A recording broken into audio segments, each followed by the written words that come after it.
अस्सलाम वालेकुम फ्रेंड्स, आज की इस वीडियो में हम बात करेंगे सऊदीया का विज़िट वीज़ा। इन दिनों सोशल मीडिया पर तरह तरह की अफवाहें गर्दिश कर रही हैं कि सऊदी अरब ने विज़िट वीज़े बंद कर दिए हैं। अब कोई अपनी फैमिली को नहीं बुला सकता, कोई अपनी फैमिली से मिल नहीं सकता, जैसे सब कुछ ख़त्म हो गया हो। लेकिन ये असल हकीकत क्या है? चलें सीधी बात करते हैं। सऊदी हुकूमत ने विज़िट वीज़े मुकम्मल तौर पर बंद नहीं की। हकीकत यह है कि एक आर्जी पाबंदी है जो हर साल हज से कुछ अरसा पहले लगाई जाती है। जैसे ही हज का सीज़न आता है, सऊदी हुकूमत अपने सिस्टम को अच्छे से चलाने के लिए कुछ वीज़ों पर वक्ती तौर पर पाबंदी लगा देती है।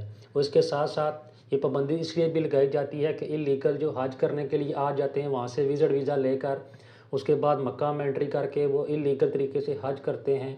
मिसाल के तौर पे सऊदी हुकूमत ने अगर 100 बंदों का बंदोबस्त किया है तो 150 बंदे आ जाएंगे। जो 50 बंदे ज़्यादा हैं वो इलीगल तरीके से, तो वो बंदे ज़्यादा हो जाते हैं, रश बनती है इस तरीके से।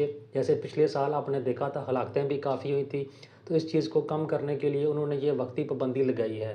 फ्रेंड्स, ये कोई नई बात नहीं है, हर साल ऐसे होता है। विज़िट वीज़े, फैमिली वीज़े, उसके साथ साथ बिज़नेस वीज़े, सब कुछ आर्जी तौर पर रोक दिया जाता है ताकि हज के दौरान रश और प्रेशर कम हो। और जैसे ही हज मुकम्मल होता है, चंद हफ्तों के बाद वीज़े दोबारा खोल दिए जाते हैं। अब बात करते हैं लोगों को जो कह रहे हैं कि विज़िट वीज़ा अब कभी नहीं खुलेगा।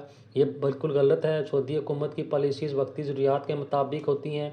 हज मुकम्मल होने के बाद जुल्हज के आखिरी दिनों या मुहर्रम के आगाज़ में दोबारा वीज़े खुलने की उम्मीद होती है, जैसे हर साल होता है। कुछ लोग ये भी कहते हैं कि एजेंट के बगैर कुछ नहीं हो सकता। तो उन दोस्तों को समझना चाहिए कि अब सऊदी हुकूमत ने वीज़ा सिस्टम मुकम्मल डिजिटल कर दिया है। एजेंट सिर्फ सहूलत फराहम करते हैं, लेकिन अगर आपको तरीका आता हो तो आप खुद भी वीज़ा अप्लाई कर सकते हैं। तो खुलासा ये है कि विज़िट वीज़ा मुकम्मल बंद नहीं हुआ, ये सिर्फ हज के दौरान आर्जी तौर पर रोका गया था।